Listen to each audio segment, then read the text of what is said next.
thank you for joining to learn with Rabbi Haim Ovadia, The Forgotten Torah, the Sephardic Approach to Halakha, Jewish Life and Community Leadership. And also thank you to our great partners at BMHBJ in Denver for co-sponsoring today's class. I would love to pass it over to Rabbi Chaitovsky to introduce our guest speaker today.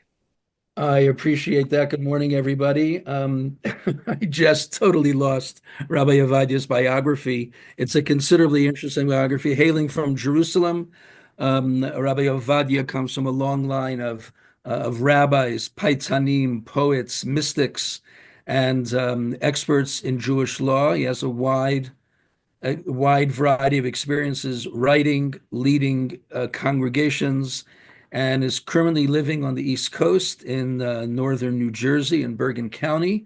And he is an educator at the Ramaz School, and he is involved in a number of organizations, and he has a particular interest, and we should have a similar interest in what he's going to be talking about today, the Forgotten Torah, the Sephardic approach to not just Jewish law, but also Jewish living and Jewish communal responsibility. And it is an often untapped way for us. And I apologize for shortening his biography. He can fill in anything he wants without any further ado. Rabbi Ovadia. Thank you so much. No, that's perfect. I'm actually glad that you lost it. And Alex sent it in the link. That's fine. Like Alex said, we had some technical difficulties, so I can't share screen both from internet. But I promise that whatever I tell you is backed up. I can send materials later in terms like when I do references to halakha. Anyway, there's a lot to speak about. But part of the reason of the delay today is actually connected to the theme of that class. And like Rabbi Chaitovsky said, when we talk about the Sephardic approach to halakha, it's not just to law, but to Jewish life. And I think they're intertwined. For a lot of people, halakha controls a certain aspect of our lives. Maybe they think about halakha as it interacts with the community or with the synagogue, but as a matter of fact, it interacts with every segment of our lives, and it doesn't matter what denomination we are, or we identify with, or whether we identify with no denomination, because eventually the Jewish world interacts with the non-Jewish world, and we interact with ourselves. So there's a lot of points where there is interaction that we sometimes we're not even aware. So the good part I start with the good news of the story. Part of the reason we got delayed today, I had a very hectic week. Last Shabbat, just before Shabbat, my daughter went into the delivery room in the Monmouth Center in New Jersey. She went shortly before Shabbat. She started the process before Shabbat, but there was no way to get. We went there, my wife and I, to be with our older kids, and take care of them during Shabbat. But we knew like Shabbat was starting. There's no way we could get word from her during Shabbat. I asked them to maybe, you could ask the nurse to call there's in Lakewood, New Jersey, which is an Orthodox town. There's an official Shabbos goy who drives around the neighborhood, and wherever he sees a flag, he comes in and takes care of what's necessary. And I said, maybe you could, yeah, I know, it's hilarious. But I said, maybe the nurse could let the Shabbos goy come and tell us, whether that everything went well. We didn't get any word until after Shabbat. And she wanted to surprise us. It was a huge surprise because throughout the pregnancy, she didn't tell us whether it's a boy or a girl. And then after she gave birth, she waited for all the kids together in the living room and delivered the news that she had a boy. And after we were all, overjoyed and very, very happy, her husband rolled in the second crib. It turned out that they had twin boys, and we didn't know. So that's the good part of the story. The sad part of the story is that about 3 years ago, she was pregnant, and we don't know exactly what happened. It could be that she she got sick with COVID, and it affected the fetus. And she calls us one day and she tells us, I decided to switch a hospital from the local hospital in New Jersey to Columbia Presbyterian in the city. And I knew right away from dealing with other cases that I understood that the doctors told her that there's a problem with the pregnancy. She's not happy with the decisions of the local team. She wants to switch to a place where they can guarantee delivery.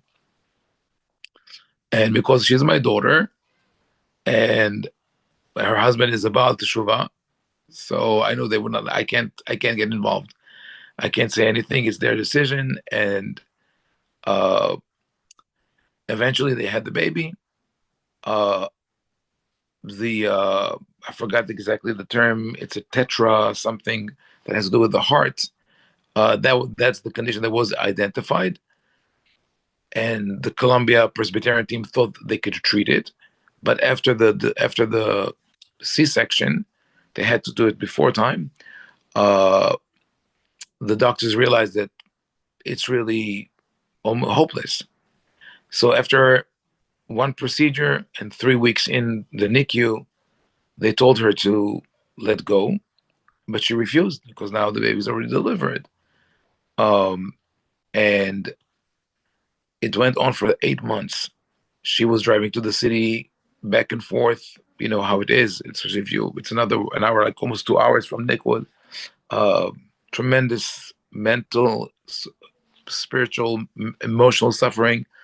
And throughout this time, we were supportive. I never said, you know what you have to do. She wanted to fight for the life of the fetus. And eventually, after 8 months, the rabbi of Bikur Cholim in Lakewood came to the hospital and with the doctors, sat with my daughter and her husband and said, you cannot continue with that life support, with everything you're doing. It's just unethical and against halakha. And they had to let it go. And the baby survived but a day or two. And so this was like, it's, for them now having twins, everybody feels it's amazing, that Hashem performed a miracle and repaid, which is beautiful, obviously. They needed that. And we're so happy, we're elated. But this is where halakha touches life, right? Where they say we did what we had to do, and Hashem showed us like, no. It's really, if you would have done what you had to do, you would have listened to the doctors, the first team, and if everybody around the country, everybody says it's hopeless, ask your rabbi, ask another rabbi, ask 1,000 rabbis until you find the rabbi who says, yes, you should terminate the pregnancy, and then you and your husband and your children and everybody around you and the fetus would not go through those months of suffering and the years afterwards. So this is when that happened, I felt like unfortunately, this is one of the reasons why I was for so long fighting to put halakha out there, to let people, not everybody has a choice. When I've been teaching in it's part of my bio, but maybe some of you know I've taught at the AJRCA Academy for Jewish Religion, which is a non-denominational school, for 22 years, and a lot of my students who later on became rabbis said, it's fine if people are not happy with the Orthodox life, they can move over to us. It's not that easy. People who were brought up in those communities, they believe in a certain thing, they live in a certain way. They don't always know they have an option, even within their world. So I felt always that it's important to put out the word, to know you can ask the question. You might find a solution. And that's in a nutshell, we could say, this is really, there used to be the philosophy of the Sephardic Halakha, right? The philosophy was Judaism and Halakha work for you. They are meant to make your life better. And if it's not that way, then something is wrong, right? Halakha and life should work together. There is enough material in halakhic literature speaking about similar cases. And actually, the first very, I would say, a firm opinion in a case like I mentioned doesn't come necessarily from the Sephardic world. Actually, one of the famous Ashkenazi poskim, even though he did have Sephardic influence, and that's the Avetz Rabbi Yaakov Tzvi, Rabbi Yaakov ben Tzvi Emedin of the 17th century. His father was called Hacham Tzvi because he served in communities with Sephardic population. They called him Hacham, which is the title, for a rabbi in the Sephardic community. In parentheses, I'll say, are you familiar with the term Hacham instead of a rabbi in the Sephardic world? So I find it very interesting because my great-grandfather was a rabbi, a great rabbi and very well known, but people called him Hacham Yehuda, right? That's the way, it's the kind of like people say in the Hasidic world, Reb, Reb Shalom, Reb Shloime, right? It's very personal. It's it's a great rabbi, it's a great scholar, but you refer to them by their first name.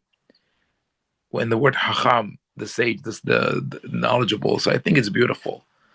So Rabbi, the psak, the ruling of the Yabetz, came in the context of rape or incest. No, actually, it wasn't rape, and it was an incestuous relationship.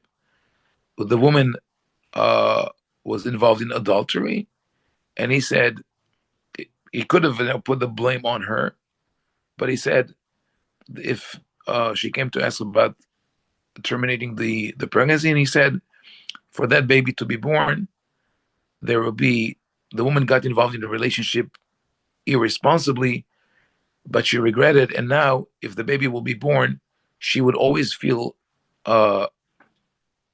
threatened by the baby, by its existence, and she will hate the baby. They both will have miserable life. So I think amazing, daring psak halakha that not many people are aware of, and especially in the atmosphere of I think of what is happening in America, right, with the discussion around abortion, where for people it's very black and white. They know exactly. It's amazing when you talk to people who are pro-life, right, to see how little they know about what happens around a decision where a woman even considers that. They know so little, and they come with those slogans, right? So now rolling back, I want to talk about Sephardic Halakha a bit, and I want, of course, to have time for people to ask questions. The theme is very, very wide and broad, and so I just will posit several statements to begin.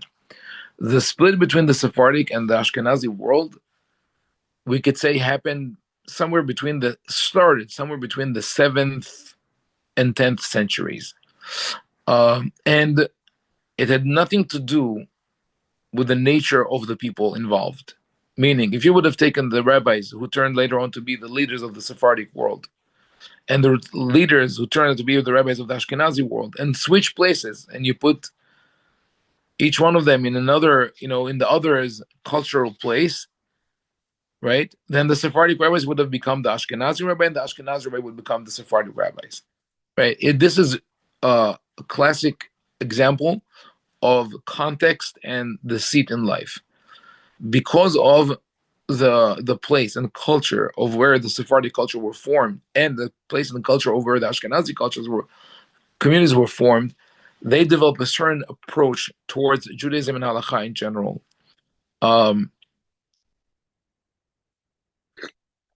So the early Ashkenazi communities were formed in Germany, in Köln, and then spread over, and they always felt isolated, right? Surrounded by Christendom, by a world that accused them of deicide, what historians call a living myth, because the Christians believe that they are the direct descendants of those Jews who killed Jesus. So it's a living myth. It's very powerful. They view Christianity as idolatry, and they are also aliens in the way they look, their language, their culture. So the inevitable choice was to create a wall and shut yourself in a spiritual ghetto. Sometimes a physical one, uh, and that led also this led eventually to a certain approach in the halakha that said we must protect what we have at all costs. We cannot change a bit. When we change, we suffer. Um, and in the Sephardic world, where all these things did not exist, you had there was obviously a lot of tension and violence in the early years of Islam, but later on, especially in Spain under the Umayyad dynasty, the Muslims and Jews had what is called the convivencia. The the Jews did not see Islam as a pagan religion. It was not as threatening. Arabic and Hebrew were sister languages, um, and there was not that animosity based on their side as you had Christianity. So Jews allowed themselves to be more. This is in the words of Professor Jose Faul. He writes about it in his introduction to the book about Rabbi Israel Moshe Hazan, but also I think in the book um, Golden Doves with Silver Dots, which is recommended reading if you like to read about semantics and semiotics in a bit, dense writing.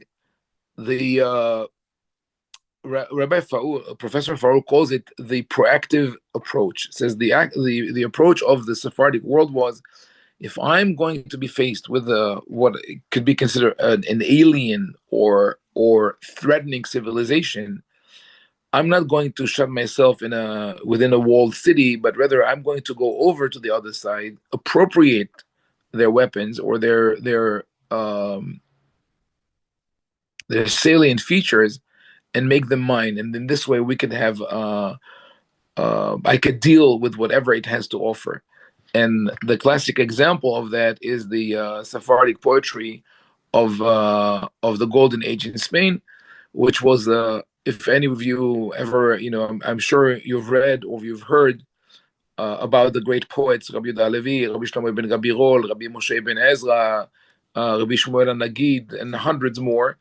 They wrote poetry to prove that they could write poetry at the same level, depth, and artistry as the Arabs, and they succeeded. They did not shy away from it. They embraced the challenge, and as a result, they were always exposed to the culture, the sciences around them. Actually, Jews and Arabs of medieval Spain, of medieval times, also in Baghdad and in other parts, they were the ones who translated the works of Greek and Romans, mainly Greek science, to Arabic and preserved it for the Renaissance. And so, moving forward, when uh, during those upheavals in Europe, the emancipation, the Enlightenment, and all that, where European Jews were exposed to culture and had what we call the cultural shock, and were looking for new ways to practice and to revive Judaism. This did not affect the Sephardic world. Another aspect of that marked the difference between Sephardic and Ashkenazi world, that in the Sephardic world, the rabbis were part of the community, very much involved in everyday life, and understood the needs and the place in life of their community. Whereas in the Ashkenazi community, up until the rise of Hasidut, obviously, the rabbi was more an academic, also reflection of the setup of Christian communities with the cleric on top and people of lesser knowledge below. But in many communities, I don't know if you've heard stories, but the rabbis, when a new rabbi would come to town, all the all the scholars would gather and would try to, during the sermon or the class, that the introductory class of the rabbi's interview for the position, would try to fail him. It's almost like, defending your dissertation, because eventually the rabbi would become, the cities would glorify themselves with the rabbi who's a scholar who could produce great, Talmud Torah, like, or great, would say, Judaic literature, preferably commentary on the Talmud or halakha. But as a result, the rabbis were not as involved in the life of their congregants as, in other places, as in the Sephardic world. There's a short story about the Vilna Gaon. Was considered one of the greatest scholars in the last 300-400 years, who once asked the Magid of Dubna, who was a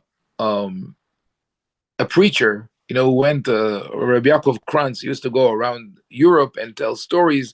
He was very good with parables, delivering a message. So the Gaon of Vilna asked him, and I think that typifies really the Ashkenazi word of halakha.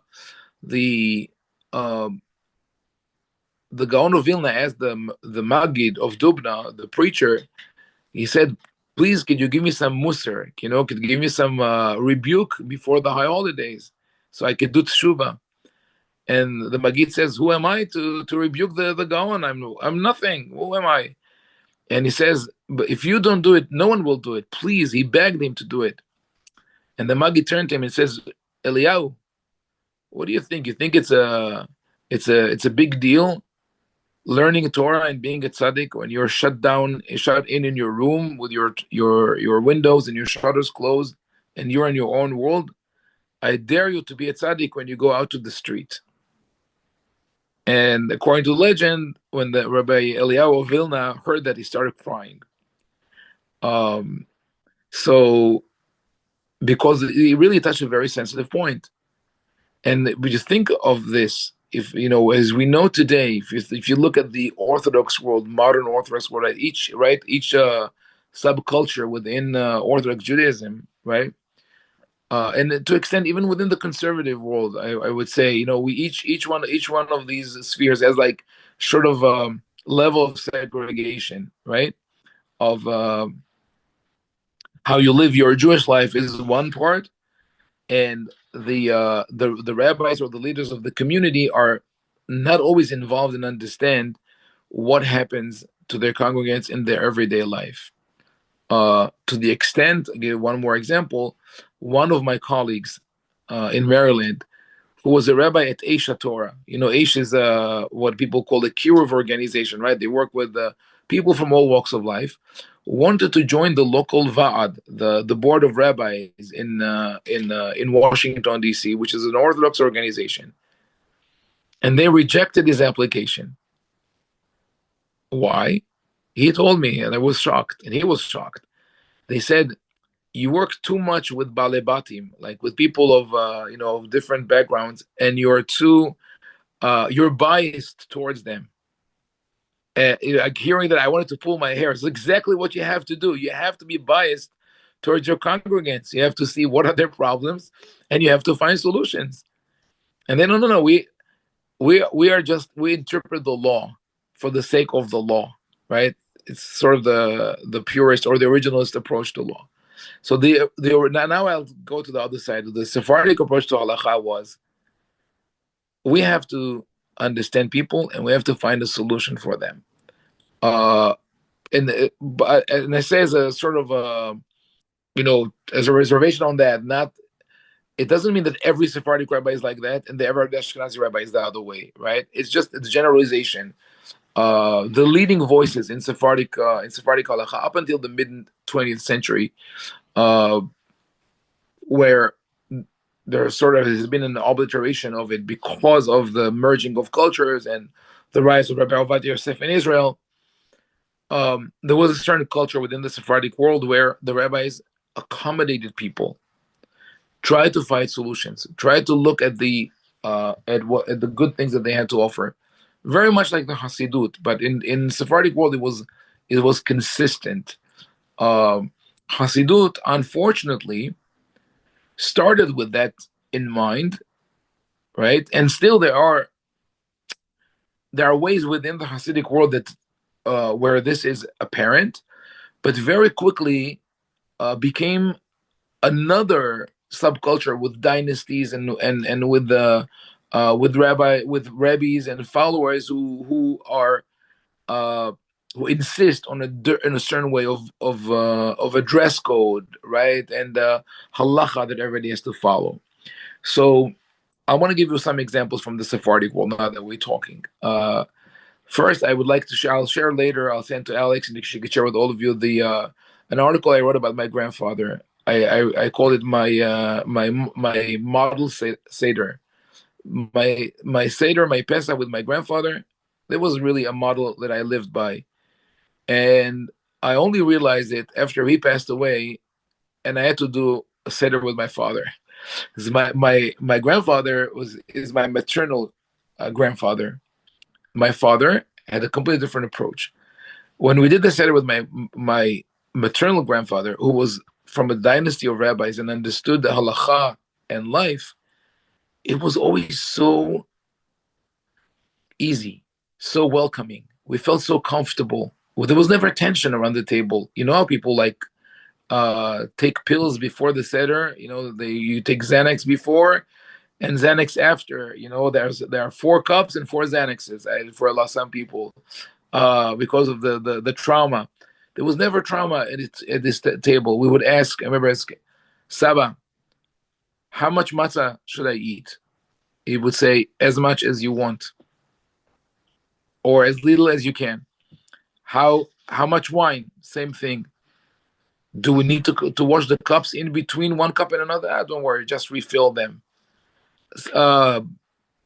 Some people say that you can't eat too much celery because, God forbid, you'll have to say another blessing. He says, no, go ahead, eat. Not only eat celery, here, have some more vegetables. Eat well. The beginning of the seder, the moment you did the kiddush, you had some celery and the hard-boiled eggs and fresh vegetables. And then he would say, why? So you could say the seder calmly, the Haggadah, not rushing. If someone wanted to say a very elaborate Devar Torah in a discussion during the Haggadah, he says, no. You will do it after the meal.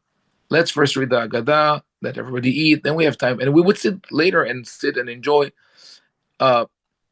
And when he passed away and we started doing my father, it was very, very tense, right? You have to wash the cups, you have to say the words, you have to eat this, you have to drink this. To the extent that my wife and I did the first seder with our children when they were 2 and 3 years old. We didn't want to do it with my parents, and we only lived 5 minutes away from them. It was not an easy thing to pull off. And later on, when I told this to people in the more Orthodox world, they said, no, this, but what he did was not according to halakha. That was his own idea. I said, I have to show you. And I went and I did the research. And for everything he said, I found a source, right? That really, you don't have to drink too much wine. You could eat a little matzah. You don't have to read every word of the Haggadah.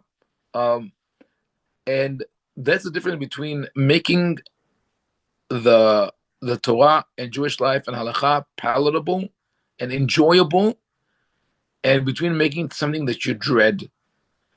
Now, one of these psakim that I discussed, I think, with Rav Shmuley in the past, but I think I can bring it up now because to me it's a classic example of Sephardic ruling. Is that of Rabbi Yaakov Toledano of the 20th century. He later on became the first minister of religious affairs in Israel.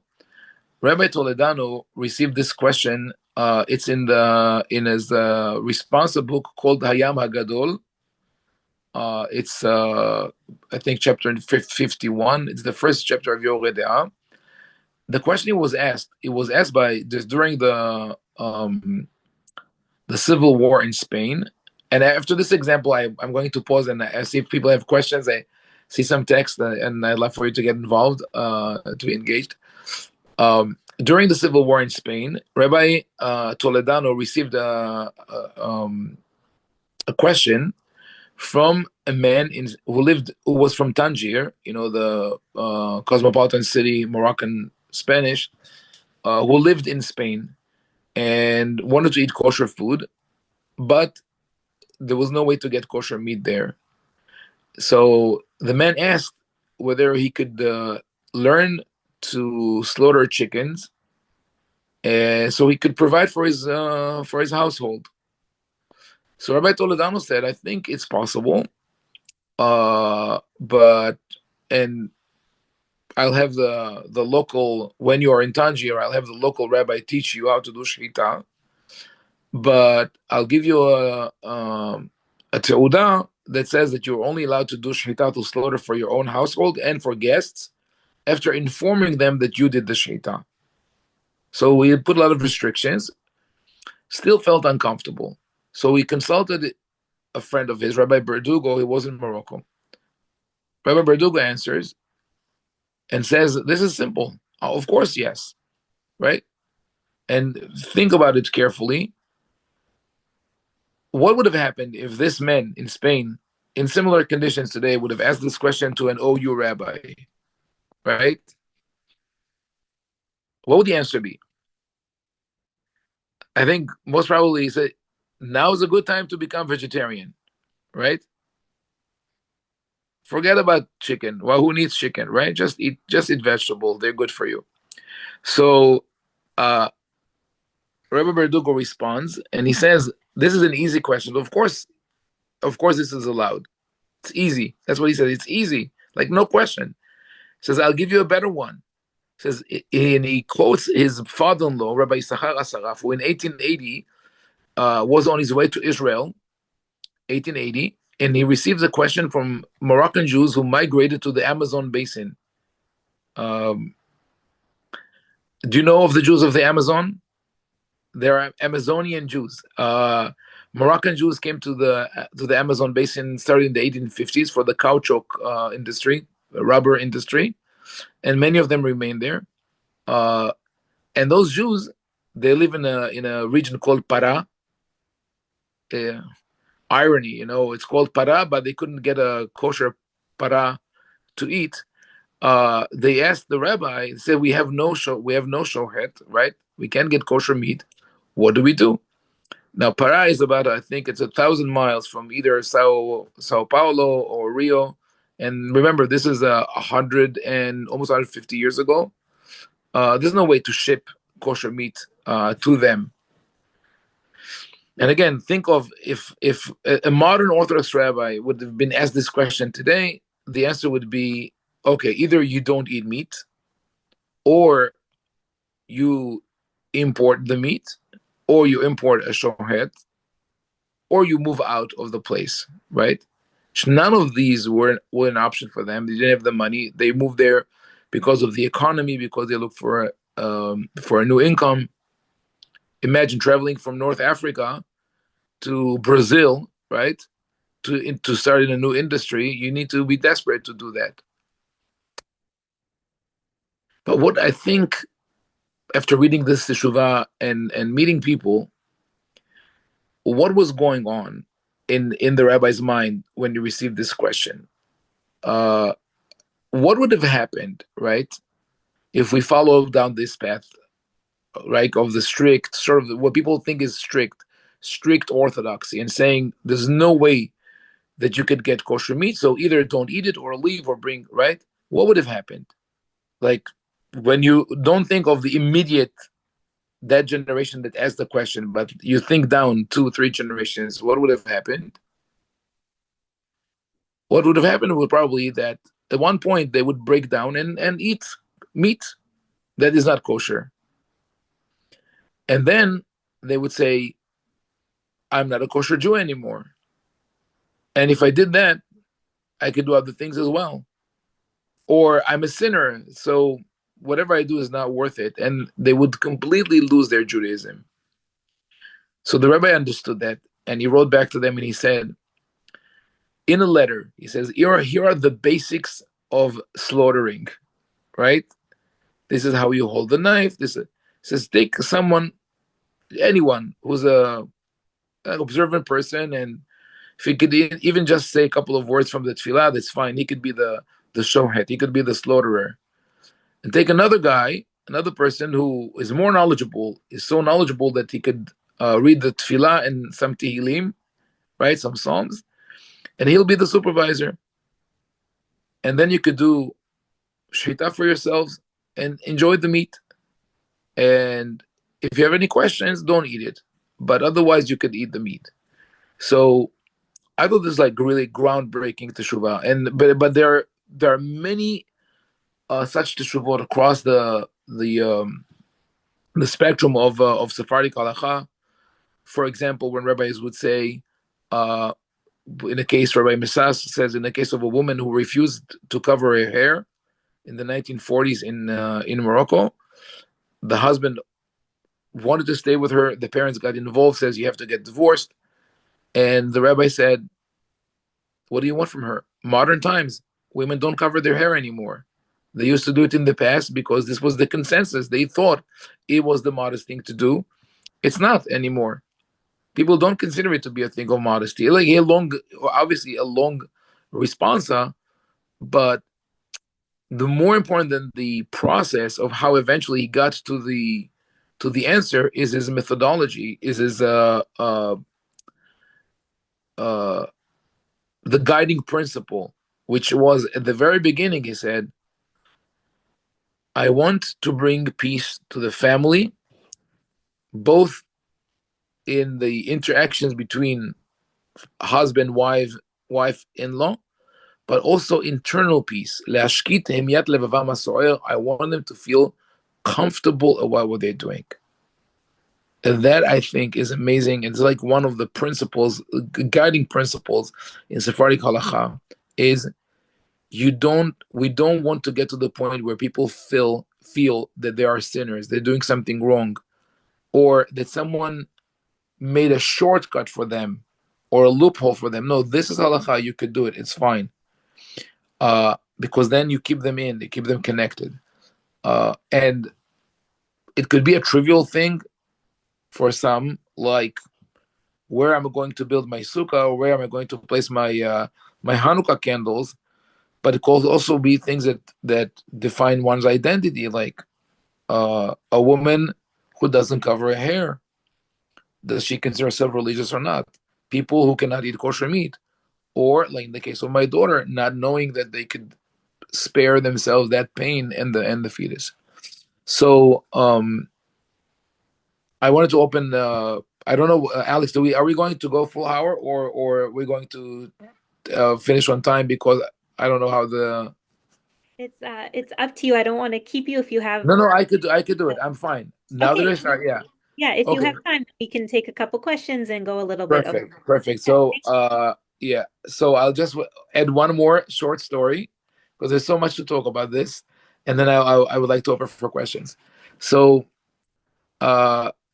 years ago in Los Angeles, I went through an experience, like a lot of such experiences, but this was something that really was etched in my memory. I'm in a store, in a kosher store before Shabbat, doing shopping for Shabbat. I also cook, by the way, Sephardic food. You want to come over to Teaneck? We'll be glad to host people for Shabbat. So anyway, I'm at the register, and the woman ahead of me was wearing pants and did not cover her hair. And as we're waiting in line, she turns to me and she says, I don't know, maybe she thought I was looking, judging her or something.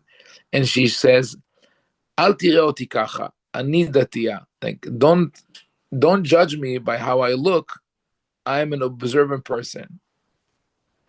And that instance is so packed with the way we label people today. We'll look at a person, the kippah, no kippah, the dress code, piercing, tattoos, whatever. Like, this is what we see, right? This is what we decide the person is. So my answer to her was, I'm not judging you. You are judging me because you think that this is what I think of you. So I engage in a little bit of meta thinking. I said, why would I think that a woman who rushes to the supermarket, in a very busy time just before Shabbat, to buy food that is very expensive and not always of the best quality, because we have a seal of kosher supervision. It doesn't have to be that, right? You're willing to make these sacrifices. Of course, you're observant. Why would I think differently, right? Uh, but it was a little thing, and of course, we had a friendly chat, and I told her, we had a sort of a halakhic conversation at the register. It was funny, um, but I think there's also a lot of pain behind that statement, right? Of people being judged. And I think this is something that also runs very deep now within uh, mainly the Orthodox world, but also um, I think flows over to other spheres because we all have interactions, and that's something that we have to do something about. We have to bring back, in my opinion, that approach of the Sephardic scholars and say, if we identify a problem within our Jewish world, we are going to solve it with the tools of halakha to make it valid. We're not bending any corners. This is the authority that was given to us as interpreters of the law. This is what we have to do for the people, for the sake of the continuity of this Jewish life that is uh, not limited for only one group or the other group, but everybody can be part of that Jewish life. And as I said, to make sure that people don't run into, I think it's an obligation, even for people who feel like that they're not bound by halakha, they're not bound by these rules, but as a responsibility, as our sense of responsibility for people who are born into other uh, denominations and are indoctrinated by them to the extent where they suffer. We have an obligation to keep teaching, so the knowledge becomes more available to all. There is as I believe, there's a solution to every problem within Judaism, a solution that is user friendly and is enjoyable. And if we to do that would be to follow in the footsteps of the great Sephardic rabbis of the past.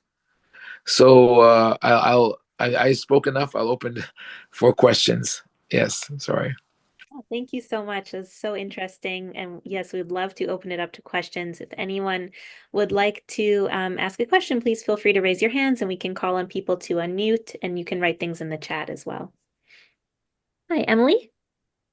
Yeah, hi, thank you so much. So I have a couple of questions. Just for the record, I am Sephardic on my mother's side and Ashkenazi on my father's side, and I have been on about a 20-year journey learning about my Sephardic heritage. So I want to ask about your understanding of the history related to Kol Isha. In the Ashkenaz world, I have been one of those women who's gotten stomping from Chabadniks and, been dragged out of a shiva by my cousins at a rabbi's order, even though I felt that like the women were the caregivers and the women were the people who needed the balm of the Kaddish and yada. So I attended a presentation about 20 years ago that was really the beginning of this journey for me. Of a woman who had done sort of some ethnomusicology research and had discovered cantoresses in the 15th century in Spain, and she performed some songs that were Passover songs, and I will always remember this most Mosa, Mosa, Mosa, Nuestra Rabbenu Mosa. And it was cute and it got everybody, even though the audience was not entirely Jewish, singing. So I would like to ask about that in specific. And then my second question is based on the names of the folks in that Sephardic lineage on my mother's side. I know that I'm probably eligible, and I have no idea, I'm not anywhere near taking advantage of it, for repatriation to Spain in the welcome back of Sephardim that the Spanish Parliament passed in, I think, 2014. And I'm wondering if you know how many have gone home to Spain and what the community there is like. And I know those questions are very, divergent. And so I'm sorry for sort of hogging the time, but thank you for any insight you can give. Oh, okay. Thank you, Emily. So I'll be very brief. Regarding your second question, you can email me, and I'll connect you with someone who does that process. I don't know the numbers exactly. I assume it's a couple of thousands. It could be more. I know that Spain was struggling at a certain point, and Portugal with people who claimed they were and weren't, and people who got, who paid for it. So it's a bit sensitive, but I could connect you with the sources who deal with it. Regarding the first question about Kol Isha, this is a subject that did not really vary much between the Sephardic and the Ashkenazi, because unfortunately, it touches like the role of the woman in the synagogue, right? Maybe I have to separate. Sorry, when we talk about women in the synagogue, like you mentioned in Spain, especially the intersection of Italian and Spanish communities after the Gerush, they were cantoresses. One of my students, who's now in Barcelona, is a cantoress, and she sometimes leads services in Rome. She leads services in Spain. There was interference from Chabad and the chief rabbinate in Israel trying to stop her. And I was also connected with her. She's knowledgeable on the field. But Kol Isha is definitely a field that where halakhic innovation is necessary for the sake of all the women who want to sing and are not allowed to. One of them is my daughter, the same daughter I told you about, has produced a CD, an album, not a CD, an album years ago. Beautiful, beautiful record, beautiful songs. And just before she released it, she got a deal from Geffen Records to do a tour and a record deal. But then her future husband convinced her that she cannot do it because of Kol Isha. And I feel, knowing the story very personally, it's not just about singing. And I'm sure those of you who sing, know that it's about who you are, about your identity, about you finding your place and your passion. So this is something that I also fight for. It's not easy though, because for me, speaking about those things obviously means that I risk my place. And I did. I lost, the opportunity to work in positions that would have been acceptable if I would change my views, but I don't want to change my views. But Kol Isha is, I think, definitely one of the things where we need to change. I just mentioned that both in the Sephardic and Ashkenazi world, up until maybe 150 years ago, where Orthodoxy sort of took over in a very monolithic way, women used to sing in family gatherings together, even if there were guests, even if there were, but now it became so strict that they wouldn't let girls sing, within the family. So it's a very painful issue, and hopefully, slowly we'll be able to to, I guess the only term is corrective legislation, right? To sort of change it from within. Persevere. Thank you so much. I so appreciate your guidance and your steadfastness. And I guess I have maybe one more question. Have you been at all associated with any of like the Society for Crypto Judaism? And do you have any sense of how with it or not with it some of them are? They're mostly Yeah, folks of converso backgrounds who are sort of coming out or yeah, coming home. And in a way, I feel like there isn't much of a place for them to come home to. But they seem to be doing really well, like creating their own conferences and journals and whatnot. And then yeah. I'll really be quiet. No, this field is a problematic one. It's fraught with, there are so many, there are different organizations, and in each one of them there are, interests and egos that, run, sometimes collide. There are people with good intentions, and then there are organizations that are not crypto Jews themselves, but they're trying to take advantage of the situation to get funding. And there were cases where people got funding for conversions, took a lot of money, and did fake conversions. But the thing is that in South America, the estimate is between 3 to 30 million people who are descendant of crypto Jews. One of my students who is in Brazil is a descendant of, we know for his lineage from the family of Anusim. And actually, he returned to Judaism prompted by a friend who studied with him in the university in Rio. This friend, Eduardo, is a marine biologist, lives in Santa Catarina. And that friend who prompted him to come back to Judaism was a descendant of the Jews of the Amazon River who got the psak from Rabbi Toledano that they could eat the kosher meat that they slaughtered themselves. So sort of a circle, because I think that, not just with crypto Jews, I think this is my personal belief based on, like, again, reinterpreting halakha, like how the question that the Sephardic rabbi would ask, classic Sephardic rabbis, which we don't have today, and that I think any rabbi, any halakhic leader should ask, is not what did Maimonides write, what did the rabbis write, or what even the Torah write, like, but whether what the giver of the law, or the rabbis, or Maimonides, or what would they have written had they lived today, right?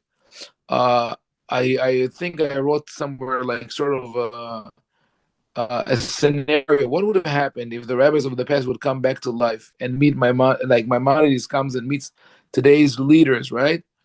Or right, and the rabbis who made all the decrees in the past would come to today's leaders and says, "So, how's the Jewish world doing today?" They say, "Amazing. We have about 5 to 10% who consider themselves to be observant," and the rabbis of the past would say, "And what about the other 90%? What can we do? They don't really want to follow the halakha." See, what do you mean?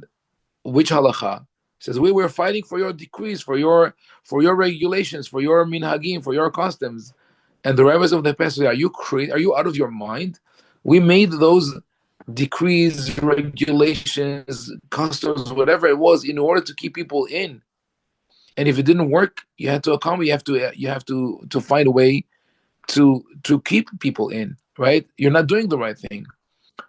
So when this comes to the idea of conversion, I think that we are amiss at that point. We're not allowing, we're not making it easy for people to convert, and we're not inviting people in. And there are historical factors that affected that.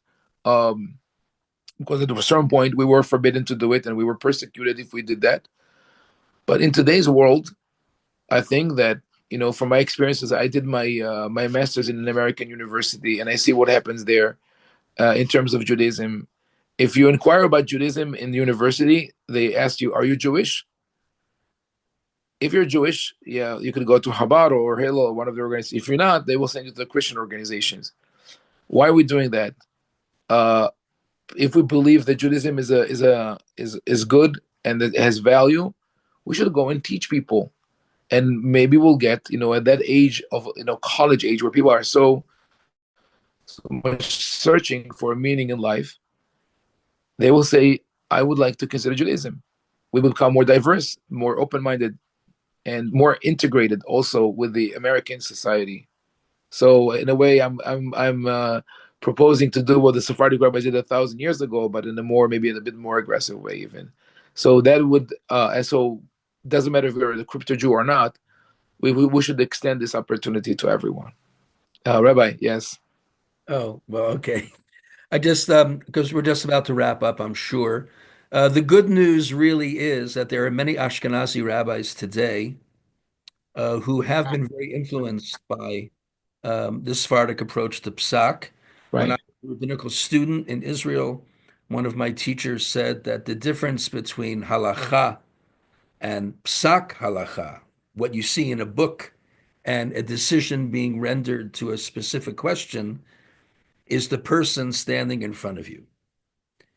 When you ask a question of someone and you see the person, you have to come up with a particular answer. You can write anything you want in a book, but it may not necessarily be responsive to the ins and outs, the ups and downs of the person asking you the question at that moment. So a chicken might be kosher for one person, but it might be not kosher for another because of the particular circumstances involved. And I have always tried to solve the tension in a way similar to Chacham Ovadia. And there's a member of my community who is a Sephardic Jew, and he always calls me Chacham. And the reason he does it is because he knows that I'm going to try to find every avenue to say yes before I say no. Um, Beautiful. so it's just very interesting, and this was a very enlightening. But there is hope out there, and we need to Yes. serve this. Thank you so much, Hacham Yaakov. Thank Beautiful. Thank you for inviting me. Thank you for waiting despite the delay, the technical problems, the simha that we had. And I hope to be able to meet with the people in the future. Thank you Thank you. so much. Thank you for being here. Thank you all for joining. Just want to quickly mention our next class, which will be on January 2nd at 10 a.m. Mountain Time. We will be learning with Dr. Johnny Schnitzer, Recycle Your Way to Redemption when Kabbalah teaches that all matter matters. So hope you can all join for that one as well, and want to wish everyone a very happy Hanukkah.